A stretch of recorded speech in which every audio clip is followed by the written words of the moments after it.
Well, the reports out of Aleppo, Syria are incredible. The suffering, the humanitarian crisis. But if that's true, and I know this video is hard to see, but why are these people in Aleppo celebrating in the streets? Just listen to what they're doing. See, watch just about any media report, and you know that Syrian President Bashar al-Assad is waging war on his own people. At least that's what you're being told.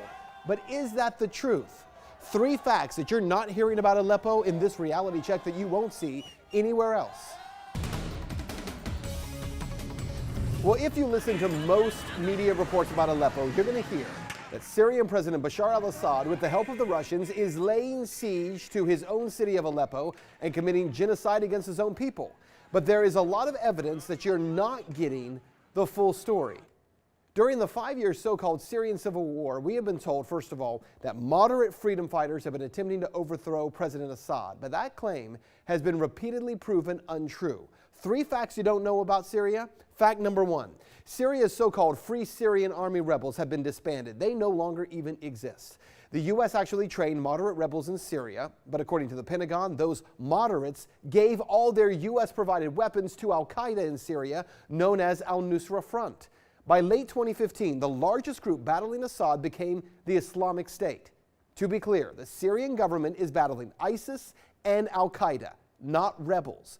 Those are provable facts and admitted by our own government, and yet for some reason most media refuses to even mention the names ISIS or al-Qaeda when talking about Aleppo, and instead only refer to these fighters as rebels.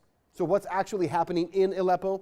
Well, in 2012, Aleppo, which is Syria's largest city, was taken by al-Nusra and FSA fighters. In September of this year, Assad and the Syrian Arab Army, the actual Syrian army, with the help of the Russians, began a military campaign to take back eastern Aleppo, which is controlled by terror groups. On Sunday, buses were sent into eastern Aleppo to evacuate civilians by the Syrian government. But al-Nusra fighters set fire to those buses. Why? Because al-Nusra and ISIS are reportedly trying to block the evacuation of civilians from eastern Aleppo as they use those civilians for cover. Fact number 2, there is not an attack on civilians being conducted by the Syrian government. Rescuers claim that hospitals in eastern Aleppo have been the primary target of the bombardment since this campaign for the eastern part of Aleppo began. It sounds horrific. But again, what virtually no national media is reporting, according to reports from those on the ground, like journalist Vanessa Beeley, there are only 3 hospitals in eastern Aleppo, and they are almost exclusively inhabited by al-Qaeda and ISIS fighters.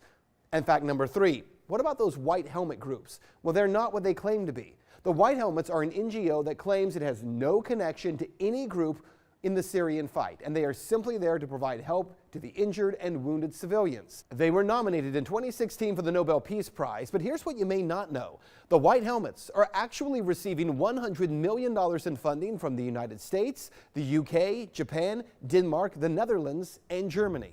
So what you need to know is, well, actually going back to the video that we started with, the video of celebrations on the streets of Aleppo as the Syrian Arab Army continues to push out those terror groups. This video from journalist Lizzie Phelan, again on the ground in Syria. So where is this kind of video in our national newscasts?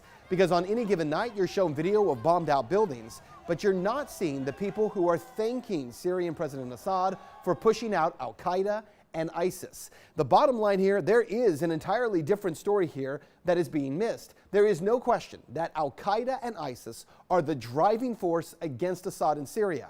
So when media talks about those groups as a great threat to the world in every nation except for Syria, where they're only referred to as rebels, it becomes clear how dishonestly this story is being covered.